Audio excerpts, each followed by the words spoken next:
Hello friends, मैं विनय निर्भीक। Friends, आपका एक बार फिर से हमारे चैनल पे स्वागत है। फ्रेंड्स, जैसा कि आप लोग थंबनेल में देख रहे हैं, इस बार कुछ अलग मैं लेकर के आया हूँ। RRB, NTPC, oblique group D and SSC CHSL. जिसके नीचे बड़े में क्या लिखा हुआ है? रेलवे और एसएससी मिलकर बेरोजगारों के ज़िंदगी से खेल रहे हैं। जी हाँ फ्रेंड्स, बिल्कुल, ये दोनों मिलकर के बेरोजगारों की ज़िंदगी से खेल रहे हैं।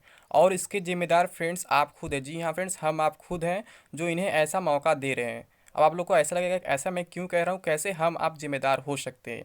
तो मैं अभी बताऊंगा कि कैसे हम और आप जिम्मेदार हो सकते हैं। पहले मैं बता दूं कैसे रेलवे और एसएससी जो मिलकर बेरोजगार जिंदगी खेल, पहले ये हम जान लें कैसे वो खेल खेल रहे हैं। आखिर क्या ऐसा रेलवे और एसएससी ने कर दिया दोनों मिल करके कि मैं ऐसा वीडियो लेकर के आया हूँ। ठीक है, तो फ्रेंड्स सबसे पहले मैं बता दूं आपको, जैसे कि रेलवे में 2019 में वैकेंसी आई थी एनटीपीसी और ग्रुप डी की। ठीक है, 2 साल तक इंतजार किया गया, कोई एग्ज़ाम नहीं हुआ वहाँ पे। फिर अचानक क्या किया गया, केवल मीडिया इंटरेक्शन के बेस पे आरबी एनटीपीसी एग्जाम जो है अचानक 28 दिसंबर से स्टार्ट करा दिया गया है।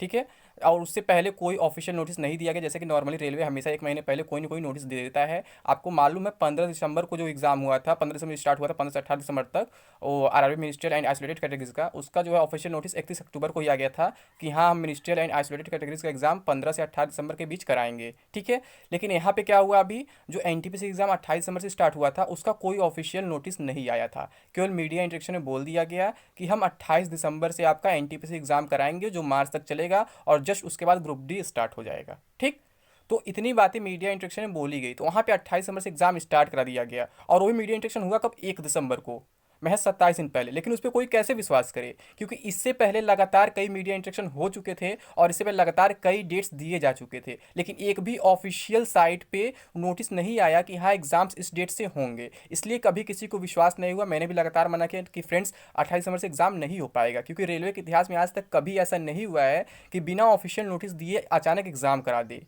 रेलवे हमेशा 40-45 दिन पहले आपको एक नोटिस देता है कि हाँ हम इस दिन से एग्जाम कराएंगे। ये मैं आपका प्रीलिम्स का बात कर रहा हूँ, मेंस का नहीं। मेंस में ये लोग केवल 14 दिन पहले, 18 दिन पहले नोटिफाई करते हैं। प्रीलिम्स से हमेशा ये लोग कम से कम 40-45 दिन का समय तो देते ही देते हैं। ये एक रेलवे का रिकॉर्ड रहा है। बट एनटीपीसी में क्या हुआ, इन्होंने मीडिया इंटरेक्शन को ही सच मान लिया। ठीक, और मीडिया इंटरेक्शन के ही बेस पे 28 दिसंबर से एनटीपीसी स्टार्ट करा दिया, जबकि आप जानते हैं मीडिया इंटरेक्शन महज 30-35 हज़ार लोगों ने देखा था और फॉर्म कितने लोगों ने डाला था आपको मालूम होगा, 1 करोड़ 26 लाख लोगों ने। तो आप खुद सोचिए कैसे कोई सोच लेता कि हाँ एग्जाम हो पाएगा। सब कोई ऑफिशियल साइट ही सर्च करता है। ठीक, तो अगर हम मान लेते हैं मीडिया इंटरेक्शन ही इसका मतलब रेलवे का ऑफिशियल हैंडल बन चुका है, तो फ्रेंड्स उसके अकॉर्डिंग तो आपका ग्रुप डी मार्च में स्टार्ट हो जाना चाहिए था। मार्च में नहीं तो अप्रैल फर्स्ट वीक में स्टार्ट हो ही जाना चाहिए था। आखिर क्यों नहीं हुआ, आप ये सोचिए।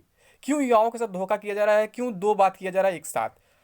आखिर उसी मीडिया इंटरेक्शन में दो बातें बोली गई कि 28 दिसंबर से एनटीपी से एग्जाम स्टार्ट होगा, तो मान लीजिए आपने करा दिया और आपने ये भी बोला था मार्च तक कंप्लीट करा देंगे, बट आपने कंप्लीट नहीं कराया। क्यों नहीं कंप्लीट कराया, अभी मैं बताऊंगा इसके पीछे एक साजिश क्या है। ठीक, कंप्लीट करा के तुरंत इन्होंने ग्रुप डी स्टार्ट कराने को बोला था, तो इन्होंने नहीं कराया। इसके पीछे भी जो राज मैं बताने वाला हूँ, अब कुछ लोग मुझे कहेंगे कि तुम तो मना कर, तो फ्रेंड्स यही रीज़न मैं मना कर रहा था कि रेलवे के इतिहास में ऐसा कभी हुआ ही नहीं बिना ऑफिशियल नोटिस कोई एग्जाम करा दिया जाए। अगर हम मान लेते हैं कि मीडिया इंटरेक्शन सब कुछ है रेलवे के लिए, तो उसी मीडिया इंटरेक्शन को क्यों ग्रुप डी एग्जाम के लिए फॉलो नहीं किया जा रहा है? उसी मीडिया इंटरेक्शन को क्यों एनटीपीसी के ऑल एग्जाम्स तक फॉलो क्यों नहीं किया जा रहा आखिर? क्योंकि उसी मीडिया इंटरेक्शन में बोला गया था कि आपका मार्च में एनटीपीसी एग्जाम ओवर हो जाएगा। क्यों नहीं हुआ आखिर? अगर मीडिया इंटरेक्शन या ऑफिशियल नोटिस से बड़ा है या फिर उसके बराबर है, तो क्यों उसको पूरा फॉलो नहीं किया गया? क्यों केवल स्टार्ट कराने में ही फॉलो किया गया? आपने स्टार्ट तो करा दिया, कंप्लीट कराने की जिम्मेदारी किसकी है आखिर? क्यों इतने फेज में बांटा गया, इतने कम कम कैंडिडेट्स को बुलाया गया? क्यों?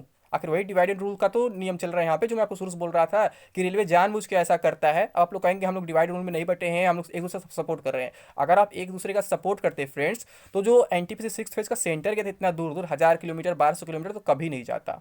आप लोग एक साथ अगर चाहते आंदोलन करते हैं तो 6 फेज वालों का सेंटर रुक गया होता। ठीक है, लेकिन नहीं किए। क्यों? क्योंकि आपका एग्जाम्स हो चुका था, 5 फेज वालों का एग्जाम्स हो चुका था। और फिर इसके बाद हम 7वें फेज की बात करें फ्रेंड्स, तो अभी तक डेट नहीं आ रहा है कि 7वें फेज का एग्जाम कब होगा। जबकि 7वें फेज में कितने 6 लाख 7 कैंडिडेट्स बचे हैं। अब वो चाह रहे हैं आंदोलन करें, बट 6 लाख कैंडिडेट्स क्या कर पाएंगे जब करोड़ों कैंडिडेट्स एग्जाम बीत चुका है। आप लोग कहते हैं हम सपोर्ट कर रहे हैं। अगर फ्रेंड्स आप सपोर्ट करते हैं तो अब तक ट्विटर हैंडल पे इनका हैशटैग ट्रेंड कर गया होता कि हाँ 7वें फेज का एग्जाम करा दो, बट नहीं हो रहा, अभी तक कुछ नहीं हो रहा है। ठीक, इनके पास पूरा समय था, अभी कोरोना भी स्टार्ट नहीं हुआ था, ये मार्च में पूरा एनटीपीसी कंप्लीट करा सकते थे।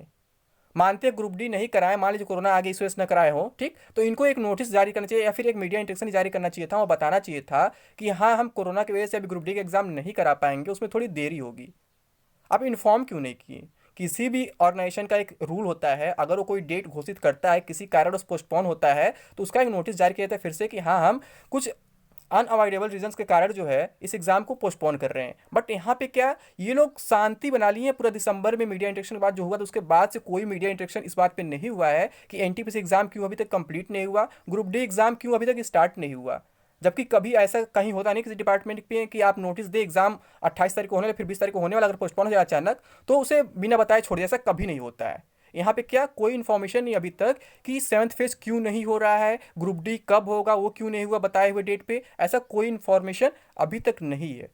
तो फ्रेंड्स इसके जिम्मेदार कोई और नहीं, हम ही आप है। अभी मैं बताता हूँ कैसे, फिर मैं बताऊंगा। और फिर मैं बात करता हूँ एसएससी का। रेलवे ने यहाँ तक किया, आधा एग्जाम करा के आधा लटका दिया, क्योंकि जब कम संख्या बचेगा कोई विरोध नहीं कर पाएगा। आप लोग कहते हैं हम सपोर्ट करें, अगर सपोर्ट करते हैं तो आज ये हाल नहीं होता, 6 फेज का सेंटर इतना दूर नहीं जाता, 7th फेज को इतना इंतजार नहीं करना पड़ता है। जबकि इससे नुकसान सभी का है, जिन्होंने एग्जाम दिया फर्स्ट से 5th फेज तक लेकर के सबका नुकसान है। क्योंकि अगर 7th फेज का एग्जाम जल्दी नहीं होगा तो आंसर की जल्दी नहीं आएगा, आंसर की जल्दी नहीं आएगा तो रिजल्ट जल्दी नहीं आएगा। आप खुद सोचिए, लेकिन आप लोग सपोर्ट नहीं कर पा रहे, एकजुट नहीं हो पा रहे हैं, इस वजह से रेलवे आपका फायदा उठा रहा है। और फिर अब हम बात करें फ्रेंड्स एसएससी सीएचएसएल का, तो सीएचएसएल में आप जान रहे हैं कोरोना बहुत ज़्यादा बढ़ चुका है। ऐसा ही पिछले बार हुआ था 2019 और सीएसएल जो 2020 में हुआ था, वहाँ भी क्या था, वहाँ भी 3 दिन एग्जाम करा के पोस्टपोन करा दिया गया।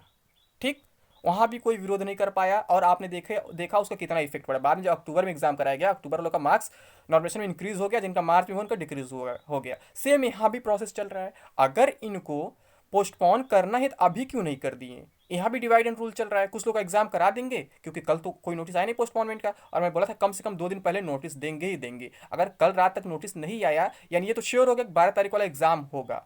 अब 13 तारीख वाला एग्जाम होगा कि नहीं होगा, 14 एग्जाम होगा नहीं, कोई नहीं जानता है। ठीक, लेकिन 12 तारीख वाला तो हो गया ना। अगर आज लोग नोटिस देते पोस्टपोनमेंट का, तो 12 लोग पोस्टपोन नहीं कर पाएंगे मेरे ख्याल से, 13 से ही कर सकते हैं, और पोस्टपोन होने का पूरा चांसेस दिख रहा है। ठीक, क्योंकि जब इसी कोरोना वायरस एनटीपीसी रुक गया, ग्रुप डी रुक गया, तो ये सीएसएसएल तो अभी एक भी स्टार्ट तक नहीं हुआ था। और मेरे कहने का मतलब ये है, जो एग्जाम आपने स्टार्ट किया उसे कंप्लीट तो कराइए। और मान लीजिए जो कंप्लीट नहीं हो तो छोड़ दीजिए, स्टार्ट ही मत कराइए। जैसे मान लीजिए ग्रुप डी अगर अभी नहीं हो, छोड़ दीजिए, मान लीजिए कोरोना चल नहीं स्टार्ट कर, कोई बात नहीं, लेकिन उसका एक नोटिस जारी करना चाहिए आपने एग्जाम क्यों नहीं कराया।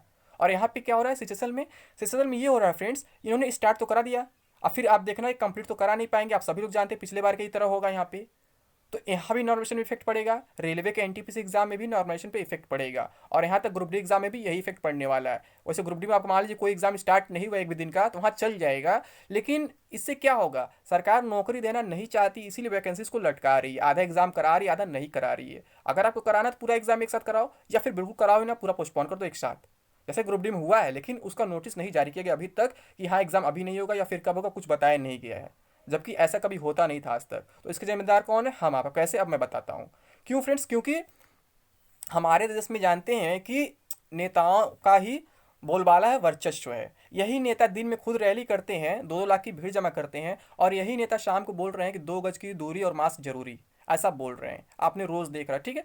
हर एक स्टेट में क्या है, लगभग नाइट कर्फ्यू स्टार्ट हो गया है, लॉकडाउन स्टार्ट हो गया है, लेकिन इन नेताओं का चुनाव प्रचार जारी है। दिन में चुनाव प्रचार कर सकते हैं बिना मास्क के, मतलब बिना सोशल डिस्टेंसिंग के, और रात में अगर कोई निकल जाए बिना मास्क के या फिर बिना सोशल डिस्टेंसिंग के, तो उसके ऊपर एफआईआर हो जाएगा, पेनाल्टी लग जाएगा, और पता नहीं क्या क्या हो जाएगा। तो ये क्या हो रहा है आखिर। और यही सेम सिचुएशन वैकेंसीज में हो रहा है। यही नेता आपको जॉब देना नहीं चाहते हैं। सांसद विधायक के पेंशन बढ़ रहे हैं, सैलरी बढ़ रहे हैं, गवर्नमेंट एम्प्लॉयज़ के डीए तक कट जा रहे हैं, कोई वैकेंसीज नहीं आ रही, क्यों। और जो आ रही उसे लटकाया जा रहा है, क्यों, ताकि पैसे का बचत करके नेताओं को दिया जा सके। यहाँ अफसरशाही नहीं चली, कुछ लोग बोलते हैं अफसरशाही चल रही है, यही अफसर पहले भी थे फ्रेंड्स, यही अफसर पहले भी काम करते थे, चाहे रेलवे हो चाहे एसएससी हो। पहले इतना स्मूथ काम होता तो कोई कह नहीं सकता है। अब क्या हो रहा है कि वैकेंसीज डिक्रीज हो रही हैं, और जो आ रही हैं वहाँ पर भी कोई काम नहीं चल रहा है, आधा एग्जाम कराया जा रहा है, आधा लटकाया जा रहा है। अगर कराना है तो पूरा कराओ, और अगर लटकाना है तो पूरा लटकाओ, और विद जेन्यून रीजन जारी करो कि किस रीजन से हम अभी एग्जाम नहीं करा पा रहे हैं। ये क्या मजाक बना रखा है आप लोगों ने, क्यों बेरोजगार के साथ खेल रहे हो, ऐसे कोई तरीका नहीं है ये। ठीक है, तो मैं बस यही कहना चाहता था फ्रेंड्स, इसके जिम्मेदार हम आप खुद हैं। अगर ऐसे नेता चुनेंगे तो ऐसा ही देश का हालत बनता रहेगा। नेता ऐसा होना चाहिए जो खुद पढ़ा लिखा हो, और जो साइंटिफिकली सोच सके, लॉजिकली सोच सके कि क्या सही है देश के लिए, क्या गलत है। वो नहीं जो बोल दे कि एग्जाम में सबसे पहले कठिन सवाल हल करें। अगर आप लोग कठिन सवाल हल करने बैठ जाएंगे तो क्या होगा, आप खुद सोचिए, एक ही क्वेश्चन पे बैठे रह जाएंगे। ऐसे नेताओं को तो एसएससी सीजीएल का मेंस का पेपर दे देना चाहिए, वो एक क्वेश्चन लेके बैठ जाए, फिर मजा आ जाए।